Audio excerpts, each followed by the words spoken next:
څومره خپلوان په خپلو لاسونو باندې موږ قبر ته کوز کړي څومره خواږه انسانان موږ قبر ته کوز کړي څومره نږدې خپلوان الله اکبر هغه موږ قبر ته کوز کړي چا به خپل مور قبر ته کوز کړي زړه وخی کوزي کړي او چا پلار کوز کړي قبر ته او چا خپل ښځه د ژوند همیشه ملګري هغه راغستې د قبر ته کوزه کړي ناشنا وخت په شابه زموږ د خپلوانو موږ یو ورځ کوزي خبر ته دا مرګ چې راځي قبر له توره مخکې دې ټیم کې یو سخت راځي چې هغې ته څه ویل کېږي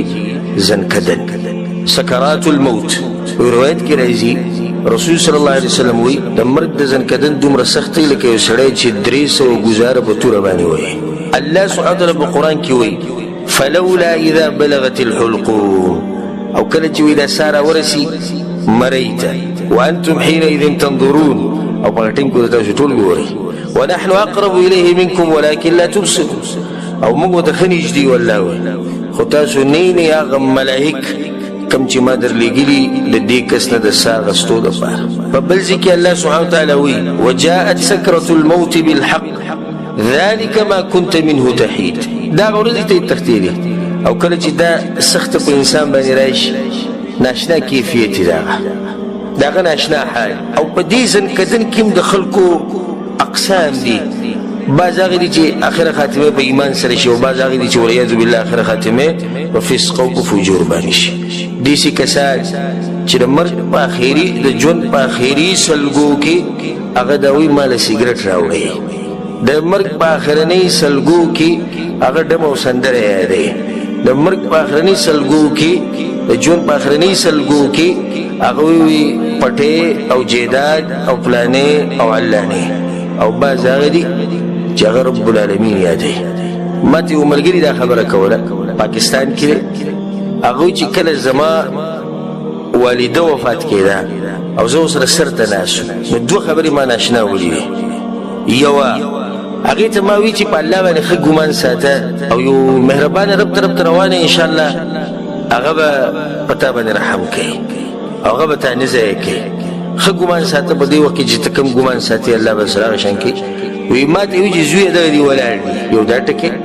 دغه دي ولاړ دي یعنې ملایک زه به خپلو سترګو وینم هغه دي راته ولاړ دي دویم اخرنۍ خبره د دنیا نه چې د هغې شوې د هغه ده وی کله چې مړه کېده وی ما ورته وویل چې مورو کلمه ووایه لا اله الا الله تلقین مې وله ورکو وی ما ته وی چې سلام قولا من رب رحیم سلامتیا دی دا وینا ده د مهربانه بادشاه د طرف نه الله سبحانه وتعالی په قرآن کې وایي کله اذا بلغت التراق او کله چې راورسېده روح کوم ځای ته مرۍ ته وقیل من راق او په دغه ټیم کې بیا د چغې خلک وایي راولي څوک دمګر راولي دم پې واچي څوک ډاکټر راولي چیږي او څوک وایي پلانې هسپتال ته یې ویسو څوک وایي امبولینس راولي څوک څه وایي څوک څه وایي رب العالمین څه وایي وظن انه الفراق الله وایي دا خلک خو په دې خبرو باندې ښه دي خو ده نه تپوس وکړي هغه ته پته لري چې دا جدایي وخت دی دا خلک هسې لګیا دي هغه ورته ګوري که تاسو یې دا مړی زنکدن به تاسو لیدلی دا مړی چې مړې سترګې تاوي راته وایي یو ته ګوري بل ته ګوري ویلی نه چې کنه دغه ورته وایي چې وخت ختم دی هسې ځان مه ستړی کوه وظن انه الفراق الله بیا څه وایي والتفت الساق بالساق الله وایي پنډۍ د پنډۍ سره جوخته شي سبحان الله زار شم د الله د خوږو خبرونه والتفت الساق بالساق د ډېرې سختې نه دا پنډۍ د پنډۍ سره لګي او ما په خپل یو خوږ ملګری او زړه ته نږدې ملګری چې کله وفات شو ما لمبه نو د هغه د پنډۍ د دې یو پنډۍ د بلې سره سمه مضبوطه وه نو زه وم یو بل ملګری نو موږ په زور د هغه د پنډۍ جدا کړه نو د یوې خپې دا ګېټۍ په دې بلې خپې په دې هډوکي کې دننه تللې وه دا ما په خپلو سترګو لیدلې نو موږ په زور وکړو چې دا خپله د دې بلې نه راکته نو کله چې دا خپه موږ را جدا کړه نو د دې یوې خپې دا ګېټۍ دا کومه چې راوتې دا د بلې خپې په دې هډوکي کې ورننوتې وه نو بس دا زړه زموږ په هغه ټیم کې داسې د مرۍ ته راغی چې په ده به څومره سخته تېره شوي چې ده د هډوکې په دې یو بل هډوکي کې ورننویستی والتفت الساق بالساق او پنډۍ د پنډۍ سره لګي او یو معنی دا ده سبحان الله دا کفن چې دی د دې هم پنډۍ دا کفن دی د دې هم سري او پنډۍ مې د دې کفن د اخرنۍ حصه چې کوه دا پنډۍ دي دا اخرنۍ حصه پنډۍ ده لږي د انسان د پنډۍ سره ویې تړي له پاسه به کپړه راواړي قصه ورختمه